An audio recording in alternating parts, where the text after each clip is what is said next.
Magandang gabi mga bossing. Ito yung puzzle na pinost lang natin kanina, no? Unang sulong ang puti, talo ang itim. Ang itim ay isang dama at ilang piyon yan? 5.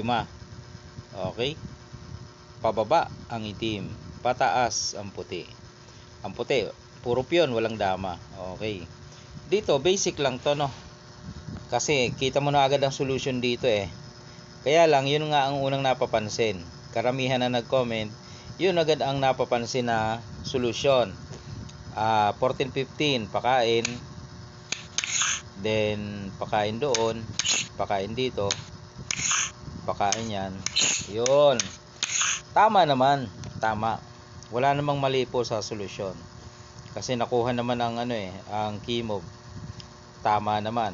Okay, kasi pwede mong bali-baliktaran yan. Pwedeng itong unahin mo, then saka ka magpadalwa, then pabalikin mo.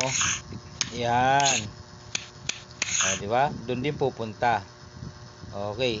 Yun ang unang pumapasok sa isipan o napapansin ng mga ilan o ng karamihan, kasi yun agad ang nakikita nila eh. Sabi ko nga, bukod doon may isa pang solusyon. Yun ang hindi agad pumapasok sa iba na solusyon.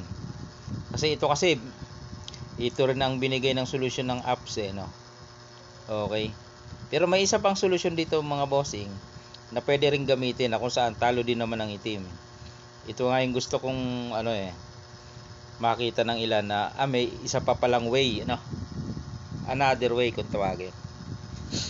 Ito tama naman, wala namang mali. Tama eh, panalo nga eh.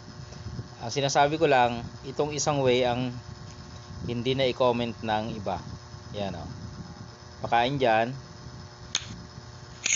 pakain dito, pakain ka rito, saka ka magpakain dito. Yun yung isa pang way. Nakapokus kasi tayo dun sa isa lang na pamamaraan. Pero wala namang doon. Okay, o kahit saan naman kumain, di ba? Kahit dito, 3. Okay. Kahit dito, 3. Ayan, talo pa rin siya. Okay? Dadama ka lang. Kuha na ang center. Okay na. Ayan, mga bossing. O yun, dalawa pala ang solusyon sa puzzle na ito. Ito nga lang yung madaling makita agad. Pakain dyan, di ba? Pabalik. Yun yung mabilis na makita.